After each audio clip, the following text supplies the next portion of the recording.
Assalamu alaikum everyone, my name's Farah Halabi and I'm a professional Muslimah life coach, and I'd like to ask you a question. Do you always focus on what isn't being done, what people don't do, what you haven't achieved?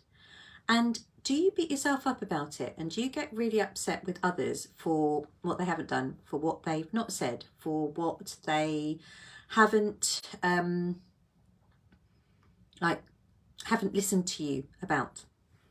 For example, your children, your spouse, your friends, the people around you, the people that you choose to spend time with. When they don't do the things that you expect of them, that you have quite blatantly asked them to do, how does that make you feel when all you can see is all the stuff that they don't do, all the things that they don't say, all the times that they have purposefully chosen to act either in opposition or the opposite of what you've asked them to behave as, what you've asked them to do? They do everything but. They say everything but what you want to hear. They do, well, it seems like they don't do much at all, but specifically, it doesn't feel like they do what you've asked them. And do you see them and your life through the lens of what there isn't, what hasn't been done, what's not going on for you? Now think about yourself in terms of what you want to do and what you want to achieve.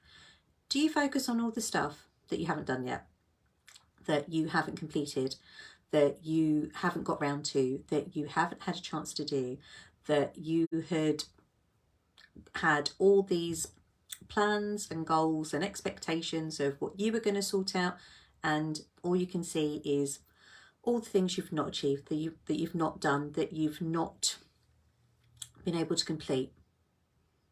In all the looking at what isn't, what's not, what's less than, what's not been achieved, what's not been said, what's not been done,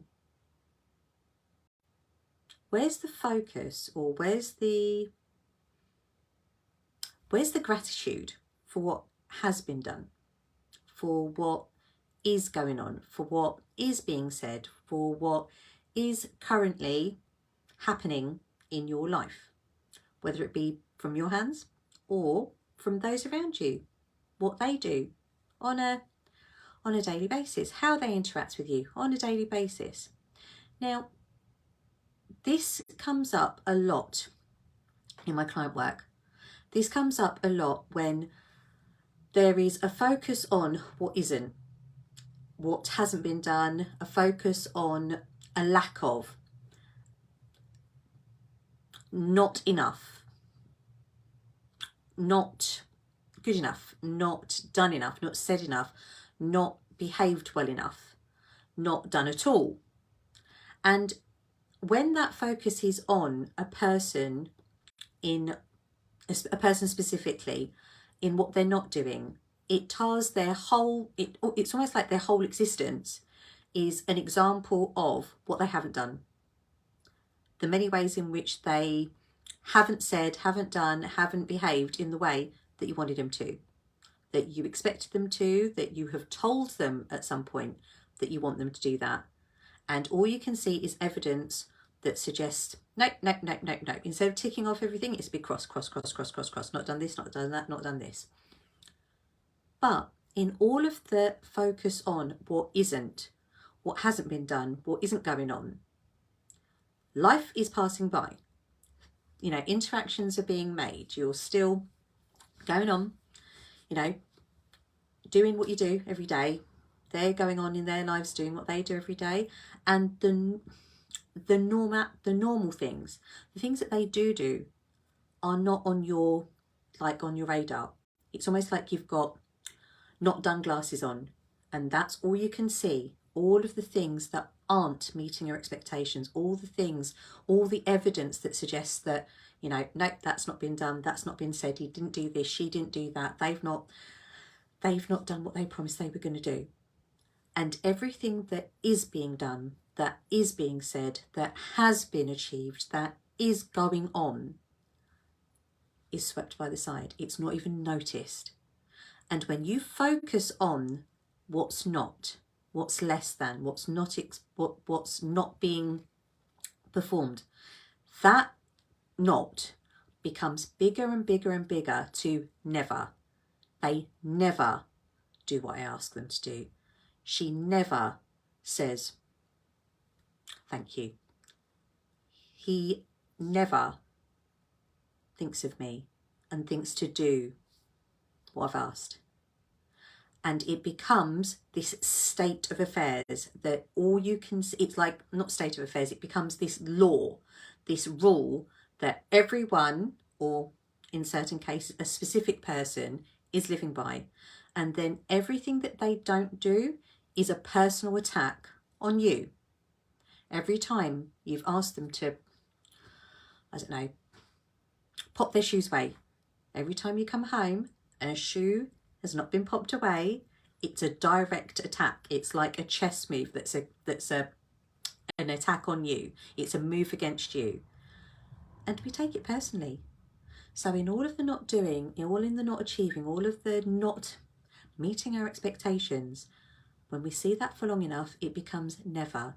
And when it becomes never, it's harder then to see what is being done, what has been achieved, what is enough, what is going on, whether it be for a person or for yourself. So I'll ask you, in terms of how you see, and as we are coming up to Ramadan, I'm going to ask you, in terms of Ramadan for you, what has become your never gets done? What has become your, I always think I'm going to do X, Y, Z, and I just don't do it, can't do it, haven't done it, never do it, try to, doesn't get done sometimes, oh no, never. How do you feel about Ramadan coming? How do you feel about Ramadan approaching in the next 6 or so weeks? What is your never for Ramadan, and what would you like to be your now in Ramadan? What would you like to achieve this Ramadan? Not based on what you never do, not based on what you've tried to do and just never got round to it, or don't seem to, or hasn't happened for a while. What is it that you want to be? Who is it that you want to be this Ramadan? What is it that you want to achieve? What is it that you want to do? What is it that you want to feel this Ramadan? Not based on never, not based on previous, but based on going forward now. And if those questions are a bit difficult to answer, I'm running a workshop on Friday at 10 a.m. UK time to help you get Ramadan ready, to avoid that Ramadan regret that you might feel afterwards, to help you deal with the overwhelm, the frustration, the anxiety, to help you get this year Ramadan ready based on what you want to achieve, how you want to feel, and what would be the best way for you to approach the beautiful month, enjoy the beautiful month, and leave the beautiful month in a way that makes you feel that you have done, that you are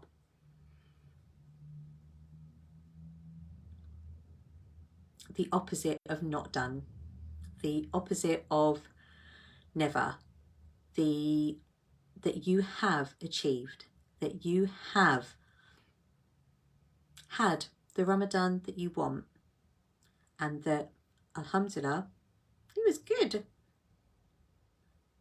And you can't wait till next Ramadan.